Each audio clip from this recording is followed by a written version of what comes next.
El sembrador es Cristo, el que lo encuentra permanece para siempre. Aleluya. Aleluya, vivo está Señor Jesús. Aleluya, aleluya, para siempre es la luz. El Señor esté con ustedes. Y con tu espíritu. Evangelio de nuestro Señor Jesucristo según San Marcos. Gloria a ti, Señor. Jesús decía a sus discípulos: el reino de Dios es como un hombre que echa la semilla en la tierra, sea que duerma o se levante, de noche y de día, la semilla germina y va creciendo, sin que él sepa cómo. La tierra por sí misma produce primero un tallo, luego una espiga y al fin grano abundante en la espiga. Cuando el fruto está a punto, él aplica enseguida la hoz, porque ha llegado el tiempo de la cosecha. También decía: ¿con qué podríamos comparar el reino de Dios? ¿Qué parábola nos servirá para representarlo? Se parece a un grano de mostaza. Cuando se le siembra, es la más pequeña de todas las semillas de la tierra, pero una vez sembrada, crece y llega a ser la más grande de todas las hortalizas, y extiende tanto sus ramas que los pájaros del cielo se cobijan a su sombra. Y con muchas parábolas como estas, les anunciaba la palabra en la medida en que ellos podían comprender. No les hablaba sino en parábolas, pero a sus propios discípulos en privado les explicaba todo. Palabra del Señor. Gloria a ti, Señor Jesús. Si tuviera fe como un granito de mostaza, eso dice el Señor.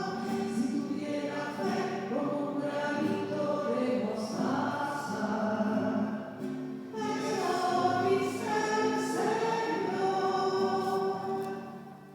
Tomen asiento un momento, queridos hermanos.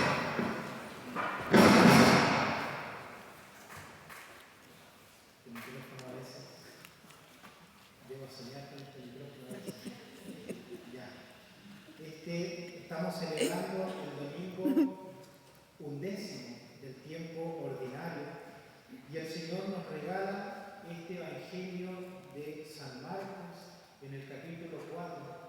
Nos regala estas dos parábolas acerca del reino de Dios. Y lo primero es ver cuánta es la bondad de nuestro Señor, que nos explica las cosas con ejemplos y parábolas. Él, que es la sabiduría misma, nos enseña a nosotros el Evangelio al modo como nosotros lo podemos comprender con parábolas. Porque si se pone el ejemplo de algún filósofo, quizás poco comprenderíamos, pero si se pone el ejemplo de algo tan sencillo como una semilla, todos lo podemos comprender este ejemplo. ¿Y qué quiere decir esto de que el reino de los cielos se parece a una semilla? El Señor nos quiere hablar de cómo Él actúa en nuestro corazón. De eso se trata este Evangelio, de ver cómo la gracia de Dios interiormente va transformando y va haciendo germinar nuestro corazón. Porque ser cristiano, y esto yo siempre lo repito, ser cristiano no es descansar en nuestras propias obras. Si uno quiere ser santo, se equivoca si cree que va a alcanzar la santidad solamente como con una actitud firme de que se pone propósitos en su vida, porque la misma experiencia nos dice que cuando ponemos un propósito, nosotros, a veces somos nosotros mismos quien es el primero en no cumplirlo. Había un sacerdote que nos decía a nosotros en el seminario: si nos cuesta cumplir los 10 mandamientos, decía él, ¿para qué nos vamos a poner más mandamientos todavía? Cumplamos los que están con humildad y sencillez y ahí vamos a ir caminando. ¿Qué quiero decir con esto? Que quien se apoya en sus propias fuerzas y cree que ser santo es llenarse solamente de buenas obras, la verdad es que tiene un poco la mira, todavía no la ha fijado bien, porque el cristiano tiene que poner sus ojos en primer lugar en el amor del corazón de Jesús. La primera pega que tiene el cristiano, el primer trabajo, el primer afán que tenemos todos nosotros es enamorarnos profundamente de nuestro Señor. Todo lo demás se da por añadidura. Por ejemplo, ¿qué es lo que le pasaba al padre Hurtado? Si uno le pregunta a una persona, ¿de qué se acuerda usted del padre Hurtado? La mayoría de las personas dirían, bueno, que el padre tomaba su camioneta, iba a buscar a los niños que estaban debajo de los puentes y les daba comida y abrigo. Claro. Pero poco pensamos a veces que la vida de los santos tiene como su origen en una profunda relación de amor con el Señor. Era ese amor de Dios el que lo llevaba a San Alberto, a pesar del frío, ir por esos niños porque sabía que eran los que más necesitaban de él. De ahí brota todo, del amor de Dios. Y ese amor va actuando de una manera interior, de una manera misteriosa, pero real. Lo mismo pasa con una semilla. Cuando uno planta una semilla, uno se preocupa de darle agua, de ponerle al sol. Ahora, ¿cómo crece esa semilla? Que alguien me explique cómo, pero crece solamente poniendo ese pequeño esfuerzo de nuestra parte y dejando que el tiempo haga lo suyo, esa semilla comienza a germinar. Lo mismo pasa en nuestro corazón. El Señor quiere que uno haga un pequeño esfuerzo en su vida, que dé un pequeño sí, y el Señor hará lo demás. Por ejemplo, ¿no? Una persona quizás tiene una miseria, la que sea, ¿no? Cada uno de ustedes puede pensar en la suya. El Señor lo primero que quiere es que uno dé un pequeño sí, un pequeño esfuerzo, por ejemplo, no sé, quizás ahora se ve menos televisión que antes, creo yo, pero pensemos en una persona que ve todo el día televisión y podría hacer otras cosas más importantes, ¿no? Claro, el Señor, ¿qué es lo que quiere? Quiere que uno al principio dé un pequeño sí. Señor, ayúdame por favor para no ver 6 horas de televisión, sino que para ver 4 o 3 o 2. Cada uno ahí tiene que ver.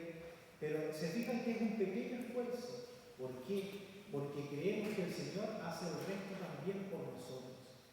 En las batallas que damos en nuestra vida espiritual no solamente son esfuerzo nuestro, sino que logramos vencer nuestras miserias con la ayuda de la gracia de Dios. En segundo lugar, el Señor también quiere, al modo de las semillas, que seamos pequeños. El que se cree grande ante los ojos de Dios, la verdad es que no va a recibir de su ayuda. Dice la primera lectura que acabamos de leer: yo humillo al árbol elevado y exalto al árbol humillado. Hago secar al árbol verde y reverdecer al árbol que está seco. Es decir, el Señor lo primero que pide también, después del amor que tenemos hacia Él, es la humildad. La humildad, en palabras sencillas, es saberse pequeño delante de Dios. Quien reconoce sus miserias delante de Dios va a recibir el auxilio que necesita para superar todas las cosas interiores que tiene, los problemas, las preocupaciones. Es la pequeñez lo que hace que el corazón de Dios se vuelva tierno, que de alguna manera el corazón del Señor empiece como a suspirar de amor por nosotros cuando nos ve pequeños y humildes. Una vez un sacerdote decía: si Dios tuviese una billetera, tendría una foto de nosotros en ella, ¿no? Porque su cariño es tan entrañable, es tan de Padre, que Él quiere que sus hijos seamos pequeños y humildes y corramos a los brazos de nuestro Padre Dios. Esto también lo digo porque hoy día celebramos también, en la sociedad civil se celebra el Día del Padre, ¿no? Claro.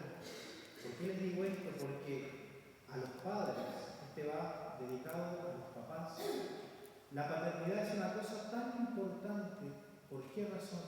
Porque Dios puso un padre en la tierra para que los hijos, mirando a su Padre, puedan contemplar también el amor del Padre Dios. El reflejo del amor del Padre en esta tierra es el amor de Dios en el cielo. Por eso los padres tienen una tarea tan importante, porque son como el espejo del Padre Dios. Por eso un buen padre hace tanto bien a un hijo, y por eso tristemente también un mal padre hace tanto mal a un niño. Pero pongámonos los ojos en nuestro Señor y en nuestro Salvador. Pongamos los ojos también en San José, que es también modelo para todos los padres. Los padres, yo los invito a que puedan contemplar la vida de José, un hombre silencioso, pero lleno de amor hacia su familia. Una persona que en vez de hablar, trabajaba, y en vez de pedirle cuentas a Dios, la verdad que se ponía al servicio de Él. Ese es el buen José, el padre de Jesús y el esposo de María. Si alguno quiere saber cómo se es buen padre, que vea la vida de San José, que mire cómo era su actitud interior, su humildad y su pequeñez. A mí me impacta mucho de la vida de San José que, aunque lo estaba persiguiendo el emperador para matar a su hijo, aunque iban camino del desierto hacia el censo, él dormía plácidamente. De hecho, el Papa Francisco tiene una imagen que se ha popularizado bastante, que es de un San José durmiendo, que la venden en algunas librerías, ¿no? Aparece San José durmiendo. ¿Y por qué es tan hermosa esa advocación de San José durmiente? Porque esa imagen es signo de confianza en Dios. Solo una persona que confía en Dios, a pesar que tenga muchos problemas, puede dormir plácidamente, ¿no? Es típico que nos pasa a nosotros que uno dice, tengo tantos problemas que no pude cerrar un ojo anoche. Claro, San José nos enseña todo lo contrario, la confianza en Dios, porque el Señor es mi baluarte, como dice el Salmo. El Señor es mi baluarte y mi salvación, ¿a quién he de temer? En último lugar, queridos hermanos, como Dios obra en nuestro corazón de manera misteriosa, Él lo único que quiere de parte nuestra es nuestra cooperación. Que uno haga los intentos que tiene que hacer, porque tenemos al Padre Dios que está de alguna manera siempre apoyándonos, ¿no? Yo una vez iba caminando en la calle e iba un niño en brazos del papá, ¿no? Yo parece que he contado esta anécdota otra vez. Y iba el niño, el papá lo llevaba en brazos y el niño iba mirando hacia atrás. Y yo iba caminando detrás de ellos, ¿no? Y el niño me hacía gestos, ¿no? Me molestaba, ¿no? Me cerraba un ojo, me hacía así, un niño chico. Claro, yo decía, ¿por qué hace esto ese niño, no? Porque sabe que va con el papá, ¿no? Porque si hubiese ido solo, no hace esa broma, ¿no? Claro, ese niño se atrevía así a molestar a una persona extraña porque sabía que quién lo iba a defender. El Padre, ¿no? Claro, lo mismo tiene que pasar con nosotros. Cuando tengamos una tentación, cuando tengamos un problema, yo les pregunto, ¿qué tenemos que temer si tenemos al Padre Dios de nuestro lado? Cuando veamos que nuestra familia se va por caminos que uno no quisiera y uno sabe en su interior que se van a terminar haciendo daño, pero yo les digo de nuevo, ¿qué tenemos que temer si tenemos al Padre Dios de nuestra parte? Le podemos hacer gestos al demonio, ¿no? ¿Por qué? Porque tenemos a Dios de nuestra parte. Había un santo que decía, la mejor manera de vencer al demonio es burlarse de él. ¿En qué sentido? En el sentido de decirle, mira, yo no temo de ti porque tengo a mi Padre Dios de mi lado. Por tanto, ¿a quién he de temer? Como dice el Salmo. Por tanto, queridos hermanos, poner siempre nuestra confianza en el Padre Dios, poner nuestros ojos en el Señor. Y si alguno tuvo la desgracia de no tener un buen padre, si quizás alguno tuvo la desgracia de no sentirse tan amado por su Padre, que mire al Padre Dios. Dice la Sagrada Escritura, aunque tu padre y tu madre te abandonen, el Señor te recogerá, porque tenemos ese Padre Dios que en el cielo, que mira con ternura a su familia, a sus hijos, acá en la tierra. Pidamos también por todos los padres, en especial por aquellos que ya han partido al encuentro de Dios, para que el Señor